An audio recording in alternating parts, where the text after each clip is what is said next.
इस दुनिया में मज़ीद कुछ अरसा मौजूद रहेंगे और फिर हम सब ने अपने रब के पास जाना है। अल्लाह ताला ने हमसे हिसाब लेना है इस दुनिया का कि क्या करके आए हो। बहुत सी चीज़ों का जिनका हिसाब लेना है, उनमें से एक ये भी है कि तुम्हें जो किसी को कोई इमानत देने का इख्तियार सौंपा गया था, तुमने वो इख्तियार ठीक इस्तेमाल किया या नहीं। आप ज़रा सोचें कि पाकिस्तान हमारा प्यारा मुल्क जब से बना है, पहले हमारे आबाओ अजदाद थे, अब हम हैं। क्या हमने किसी ऐसी हुकूमत को इक़्तिदार सौंपा है जो वाकई इस लायक थी कि पाकिस्तान पर हुकूमत करे? हमने कई बार अपने वोट की पर्ची का इस्तेमाल किया, हमारे आबाओ अजदाद ने किया, लेकिन पाकिस्तान के हालात आज क्या हैं?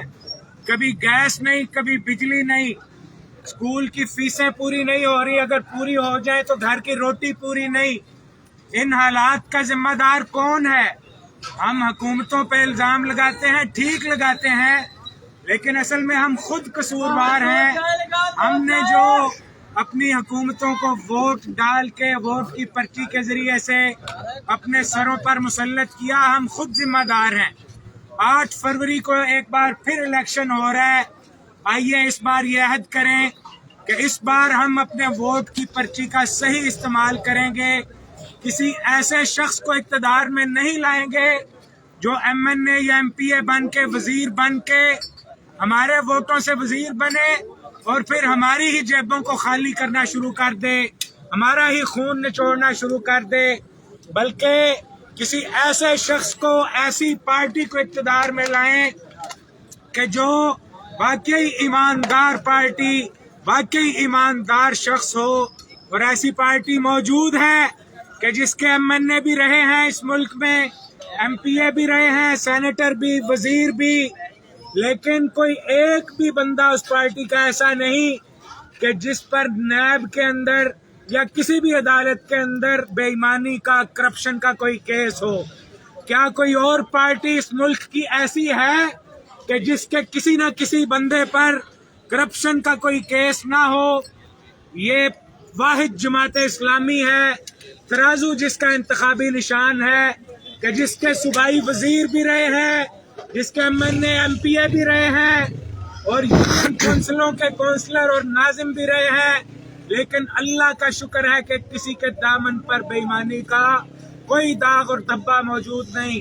अपनी किस्मत को अगर बदलना चाहते हैं तो अब वोट की पर्ची का जो एक मौका 8 फरवरी को हमें मिल रहा है, आइए उसे दुरुस्त तरीके से इस्तेमाल करें।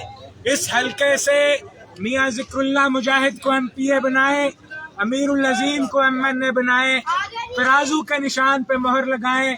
अगर लगाएंगे तो यही जमात इस्लामी है कि गजा और फलस्तीन का इशू हो तो सिर्फ ये जमात नजर आती है, कश्मीर की बात हो तो सिर्फ ये जमात बात करती है, कोरोना, सैलाब, जलजला, कोई भी मुसीबत आ जाए मुल्क में तो ये जमात मैदान में होती है। एक बार भी मुल्क की हुकूमत नहीं मिली, फिर भी 30,000 से ज्यादा यतीम बच्चे हैं जिनकी पूरे मुल्क में कफालत कर रही है ये जमात। क्यों कर रही है? अगर इसको इक़्तिदार मिल गया, इक़्तिदार ना होने के बावजूद ये सब कुछ कर रही है, तो अगर इक़्तिदार मिल गया तो इंशाअल्लाह फिर कोई मसला नहीं रहेगा।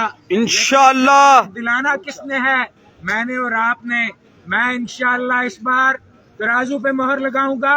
आप भी मेरे साथ अपने ज़मीर के साथ ये वादा करें कि किसी ऐसे शख्स के इंतखाबी निशान पे मोहर लगाएंगे जो वाकई हकदार हो वोट का, और वो सिर्फ तराजू, सिर्फ जमात इस्लामी, सिर्फ अमीरुल अजीम और सिर्फ जिक्रुल्लाह मुजाहिद। बहुत शुक्रिया।